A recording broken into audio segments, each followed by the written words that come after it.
Menudo is probably one of my favorite dishes in the Philippines. It's kind of like a tomatoey, porky, livery stew that just feels like a warm blanket on a cold night. It's a Filipino favorite that's served during Noche Buena, and what's great about it is that it's pretty easy to cook, and you can kind of just leave it in a big pot on the stove and people can serve themselves and eat it with some rice. So it's a very convenient dish to make as well. So continuing this collaboration with Landers, this is recipe number, I lost count already, I think this is 5 or 6 in our 12 Days of Christmas recipes to try to help you to make the perfect Noche Buena feast. Let's go to the kitchen and let's just figure this all out. Oh, is it all imagination? Am I stuck in Christmas time? In Christmas time?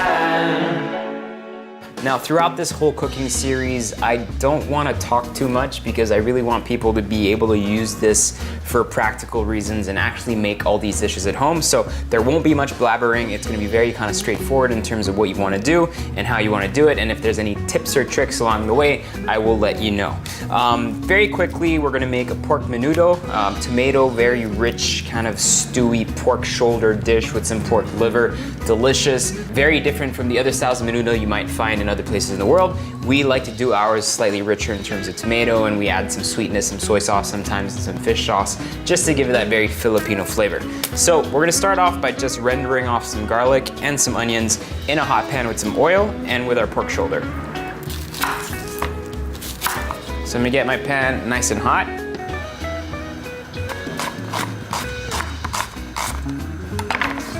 All that goes in the pan.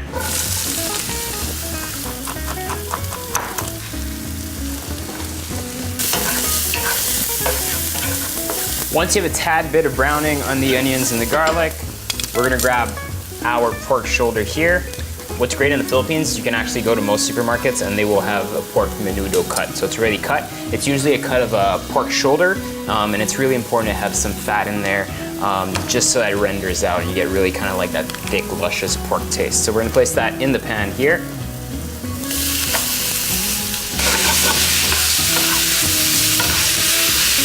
I'm just gonna brown that nicely for about 5 to 10 minutes first. We're keeping it on a nice, slow, steady, medium heat.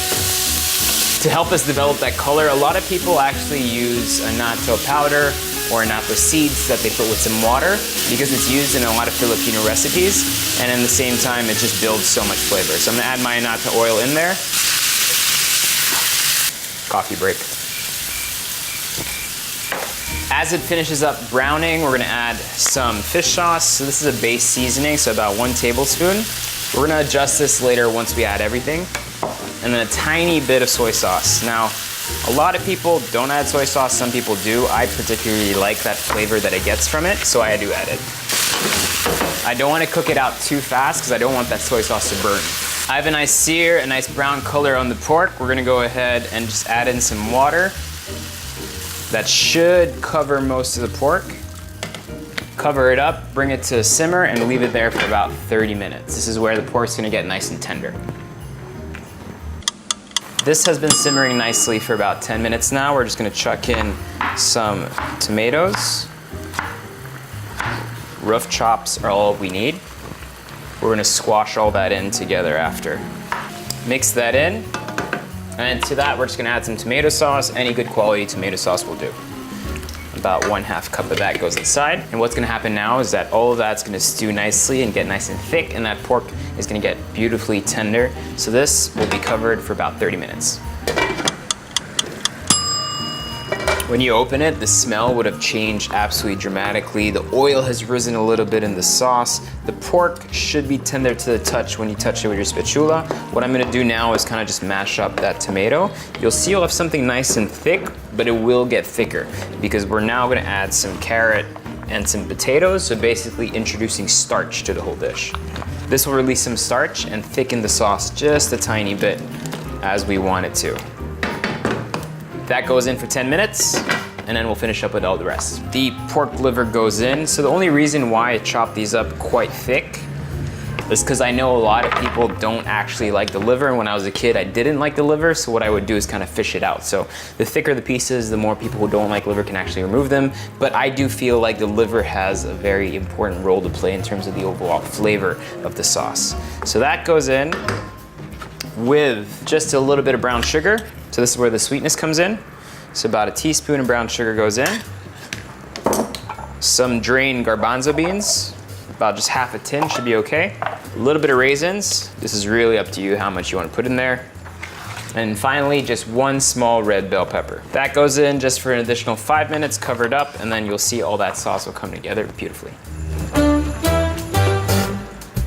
At this point, everything smells amazing.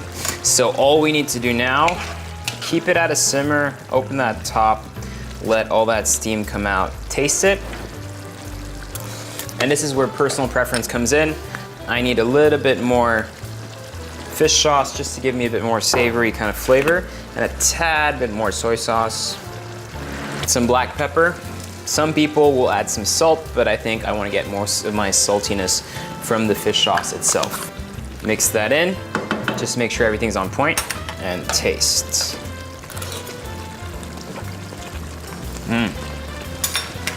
That is exactly where I want it to be. So we're gonna transfer everything to our bowl. So you'll see you have something nice, thick, gooey, unctuous, which is exactly what we wanted.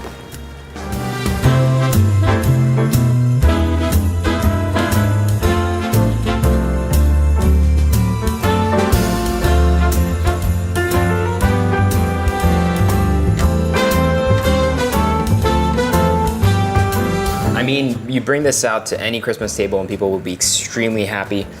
It just smells like Christmas to me, and it's so hefty and heavy and plentiful. You serve that with some rice or some pancit noodles or anything, it'll just come together absolutely beautifully. We'll test now the pork itself with some of the liver. Make sure to get some raisins in there as well. Tender, umami, sweet, luscious, everything you need in a perfect meal. If you do end up making these recipes, please send us some pictures and we'll kind of use them in some very creative ways. And it'll be really great to see if your family likes it or not. And that's the whole part about cooking. It's sharing it with your friends and families and just sharing that experience. So thanks for watching, and please watch out for the next episodes. And I'll see you guys then. Peace out.